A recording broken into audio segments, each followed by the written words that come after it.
우리가 어제 오늘 사도행전 9장 말씀을 함께 보고 있습니다. 이 사도행전 9장은 어떻게 보면 사울이 다메섹 도상에서 예수님을 만나서 회심하는 사건, 모두가 잘 알고 있는 사건입니다. 아마 신약 시대 아니면 초대 교회사를 시작하는 이 시점에서 정말 중요한 사건 중에 하나가 바로 오늘 본문의 사건인 것입니다. 어제 주일 예배에서 목사님께서 말씀하신 대로 박해하던 자가 박해를 받는 자로서의 그 삶을 마땅히 감당하며 그 은혜의 반열에 들어가는 그 사울의 모습, 그 모습을 우리가 지금 본문을 통해서 보고 있는 것입니다. 사울이 아나니아에 의해서 안수를 받을 때 눈에서 비늘 같은 것이 벗어져 다시 보게 되었다라고 말씀합니다. 그리고 세례를 받습니다. 음식을 먹으며 그는 강건하여 지니라. 이것이 어제까지의 본문이었습니다. 이후 사울의 모습은 180도 달라지게 됩니다. 다메섹에 머물러 있던 그 예수님의 제자들과 함께 며칠을 머무른 후에 그는 즉시 각 회당에 나아가 예수가 하나님의 아들이심을 담대하게 전하고 있는 것입니다. 그가 보고 그가 확신한 그 일에 주저하지 않고 그는 예수님의 주되심을 전하는 자로서 그는 달라진 것입니다. 그는 예수를 전하는 자를 잡아 옥에 가두며 죽이는 자였지만 이제는 예수를 증거하는 자가 되니 이때 이 주변에 있던 모든 사람들이 그를 보고 놀랐다라는 것입니다. 사울이 완전히 달라졌습니다. 그는 땅에 엎드려졌습니다. 그렇게 엎드려져서 하나님 앞에서 그는 회개하며 다시 일어서게 되는 것입니다. 그가 다시 본 것은 아마 이제 영적인 눈이 떠졌다라는 것을 보여주는 장면입니다. 그리고 특히 세례를 받았다는 것은 바로 이전의 삶이 죽고 나서 다시 새로운 삶이 되었음을 우리에게 다시 한번 보여주는 장면입니다. 사울 안에 있었던 자아가 다 비워집니다. 이제는 예수 그리스도로 가득 채워지는 그런 그릇으로 쓰임받게 되는 것입니다. 그는 과거를 씻습니다. 옛 마음과 옛 생각을 다 씻어버리고 옛 생활을 씻어내고 새 마음과 새 생각을 가지는 바로 새 사람이 되었다라는 것입니다. 사울은 부활의 주님을 만나며 자신의 모습을 발견하고 이제 성령을 충만함을 받아 온전한 하나님의 새 사람이 되어온 것입니다. 사랑하는 성도 여러분, 우리도 이렇게 사울이 변화된 것처럼 새로운 사람으로 변화가 되어야 될 줄로 믿습니다. 그저 겉으로만 달라지는 것이 아닙니다. 달라진 척하는 것이 아니라 하나님께서 진정 원하시는 것은요, 내면까지도 바뀌는 바로 전인적인 변화가 이루어져야 한다라는 것입니다. 그러기 위해서는요, 끊임없이 말씀과 기도를 통해 또한 성령님께서 우리를 만지실 때 우리가 그 만지심에 반드시 반응하며 변화되어야 한다라는 것입니다. 그러기에 말씀합니다. 이전 것은 지나갔으니 보라 새 것이 되었도다. 이런 바울의 고백처럼 여기 계신 저와 여러분이 이 고백이 동일한 고백이 되기를 간절히 소망합니다. 변화받은 사울입니다. 예수님께서 하나님의 아들이심을 전파하니 이 설교를 듣는 사람들이 다 놀랐다고 기록하는데요, 21절 말씀이죠. 이 사람이 예루살렘에서 이 이름을 부르는 사람을 멸하던 자가 아니냐.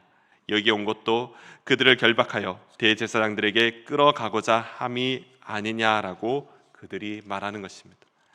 하지만 사울은 더 힘을 얻어 예수를 그리스도라 증언하며 다메섹에 사는 유대인들을 더욱 당황하게 만드는 것입니다. 그리고 이제 박해하던 사울이 박해의 위협을 받는 사울로 변화되게 됩니다. 23절에 보시면요, 여러 날이 지나자 유대인들이 사울을 죽이기를 공모한다라고 그렇게 기록하고 있습니다. 박해자에서 박해를 받는 자로 바뀌어진 사울, 이제는 그가 더 많은 위험에 처하게 됩니다. 그러나 하나님께서는요, 사울을 향한 놀라운 계획을 가지고 계셨기에 그가 사명을 다하기까지 하나님께서는 그의 생명을 보호하셨습니다.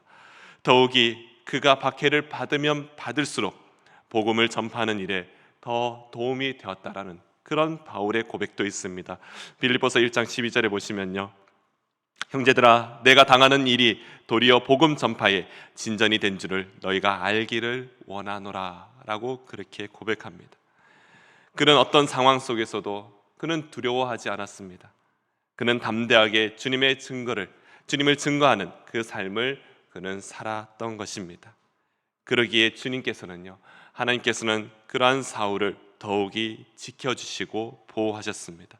그에게 피할 길을 열어주신 것입니다. 사울은요, 이제 위험 인물로 감시까지 받게 됩니다. 당시 다메섹에 속한 나라는 유브라데스 강에서 홍해까지 뻗어 있는 나바티안이라는 그런 아랍 왕국이었습니다. 그것의 통치자는 아레다 4세입니다. 그러나 사울은요, 밤중에 광주리를 타고 성을 빠져나오게 됩니다.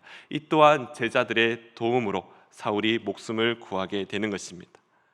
이 놀라운 경험, 이 경험이 그가 복음을 전하는 일에 수많은 박해와 고난을 받더라도 이를 능히 이겨낼 수 있는 중요한 경험이 되는 것입니다. 오늘도 복음을 위해 헌신하는 많은 이들이 이러한 하나님의 광주리를 경험하고 있습니다. 어제 유치부 초등부 친구들하고 그 영어 암송 시간에 그 암송했던 말씀이 시편 46편 말씀인데요. 이렇게 말씀합니다. God is our refuge and strength. 바로 하나님은 우리의 피난처시며 힘이 되신다라는 그 고백입니다. 다윗이 고백하는 거죠. 사무엘하 22장인데요. 여호와는 나의 반석이시요 나의 요새시요 나를 위하여 나를 건지시는 자시요 내가 피할 나의 반석의 하나님이시요 나의 방패시요 나의 구원의 뿌리시요 나의 높은 망대시요 그에게 피할 나의 피난처시요 나의 구원자시라. 바로 이런 다윗의 고백, 이것이 바로 지금 사울의 고백이 되는 것입니다. 만물을 창조하시고 통치하시는 하나님, 바다를 잠잠케 하시고 홍해를 가르시는 하나님, 이스라엘 백성들을 지키시고 그들을 구원하시는 하나님을 우리를 또한 반드시 기억해야 될 줄로 믿습니다. 우리는 어떤 상황에 있든지 여호와의 구원하심을 바라보며 어떤 환경에 있든 두려움 없이 담대한 삶을 살아야 될 줄로 믿습니다. 사랑하는 성도 여러분, 하나님 나라를 확장시키기 위해 택함 받은 자로서 어떤 환난과 핍박과 어려움 속에서 흔들리지 않고 우리 주님께서 우리에게 주신 그 사명을 잘 감당하는 여기 모신 모든 성도들 되시기를 간절히 소망합니다. 26절 이하에 보시면요, 사울의 회심은 근데 예수님의 그 제자들, 바로 예루살렘에 있던 그 제자들에게 쉽게 받아들여지는 사건이 안 됩니다. 어떻게 보면요, 다메섹 굉장히 예루살렘과 멀리 떨어져 있던 도시였죠. 근데 다메섹에서 일어났던 사건이 예루살렘에 전해지는 것이 아마 쉽진 않았을 겁니다. 그러기에 사울의 회심한 사건이 예루살렘의 그 제자들에게는요, 그것이 정말일까라는 그런 고민이 되는 것입니다. 사울의 회심, 그 이후에 3년 동안 그 체류하면서 조용히 준비한 이후에 이제 예루살렘에 있는 믿음의 형제들을 만나기 위해 그는 올라갔지만 다 두려워하며 사울의 제자됨을 믿지 아니하였다. 오늘 본문에서 기록합니다. 갈라디아서 1장에서도 보시면요, 사울은 예루살렘에서 야고보 외에 다른 한 사도도 만나지 못했다라고 기록합니다.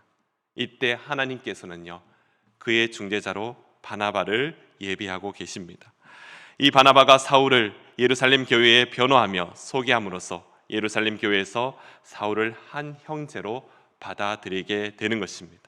어떻게 보면 바나바는 사울에게 큰 후원자의 역할, 또한 가장 귀한 동력자의 역할을 하고 있습니다. 바나바는 그의 보호자가 되며 그의 길잡이가 되는 것입니다. 그래서 안디옥 교회뿐만 아니라 여러 곳에서 사울과 동력자가 되어 활동을 하는 것을 사도행전을 통해서 알 수가 있습니다. 사울을 위해 바나바를 예비하신 하나님이십니다. 성도는 각 개인이 교회인 동시에 전체 교회의 한 지체로서 서로 협력해야 한다는 것을 교회를 만드시며 하나님께서 우리에게 가르쳐 주시는 것입니다. 로마서 8장 28절의 말씀대로 협력하여 선을 이루어가는 그 아름다운 동력의 모습을 우리에게 보여주십니다. 서로 위로하며 돕는 자로서 협력하는 삶을 사는 모든 성도 되시기를 간절히 소망합니다. 이제 사도행전은요, 본격적으로 그 사울의 그 사역을 기록하고 있습니다. 그의 사역은요, 고난과 박해의 연속입니다. 그렇지만 교회는 성장하였고 든든히 세워져 가고 있습니다. 많은 환난과 어려움을 이겨내며 하나님의 나라는 더욱 성장해 가고 있는 것입니다. 사울이 가는 곳마다 정말 죽음을 각오하는 그 확신으로 예수를 그리스도요 하나님의 아들이심을 증거하고 선포합니다. 다메섹에서 복음을 증거하다 죽을 뻔하였지만 예루살렘에서도 또다시 죽을 뻔한 그 경험을 하게 됩니다. 하지만 복음은 누구 앞에서나 어떤 위협 앞에서도 약해질 수가 없었던 것입니다. 도리어 핍박이 그 선교의 기회가 되며 큰 환란이 부흥의 기회가 되었다라는 것, 우리 수많은 교회의 역사 속에서 그것을 발견할 수 있었습니다. 사랑하는 성도 여러분, 주님 다시 오시는 그날까지 복음을 증거하는 그 곳에는요, 박해와 고난이 멈춰지지 않습니다. 그럼에도 이미 승리하신 하나님의 능력, 오늘 본문 말씀에도 31절에 보시면요, 그 능력이 더 교회를 평안하게 하고 더 든든하게 세워간다라고 기록하고 있습니다. 우리가 그 하나님의 능력을 믿으며 흔들리지 않고 사명을 감당하는 모든 성도님 되시기를 간절히 소망합니다. 그러기에 항상 기뻐하며 또한 범사에 감사하며 말씀과 기도로 승리하는 예수 그리스도의 모든 성도님 되시기를 간절히 소망합니다. 기도하겠습니다.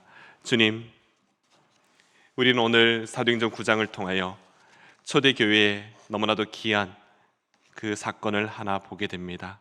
그렇게 사울이 변화되어 정말 복음에 목숨을 걸며 예수 그리스도의 하나님의 아들이심을 증거하는 자로서 하나님 앞에 귀하게 쓰임받으며 사명을 끝까지 감당했던 그 사울, 그 바울의 모습을 보게 될 때 우리 또한 그를 본받아 정말 복음의 사명을 잘 감당해 나가며 오늘 하루도 우리의 삶의 터전에서 그 일을 잘 감당할 수 있는 우리 모두가 되게 하여 주시옵소서. 우리가 정말 우리 사는 그 삶 속에서도 힘들고 어려운 상황들이 너무나도 많지만 그럼에도 그 모든 것을 이기신 예수 그리스도의 그 능력, 하나님의 능력을 믿으며 우리가 굳건히 담대하게 오늘 하루도 살아내는 우리 믿음의 성도들 다 되게 하시고 그렇게 승리를 선포하며 또 승리를 경험해 나가는 우리 모든 성도가 되게 하여 주시옵소서. 감사드리며 예수님 이름으로 기도드립니다. 아멘.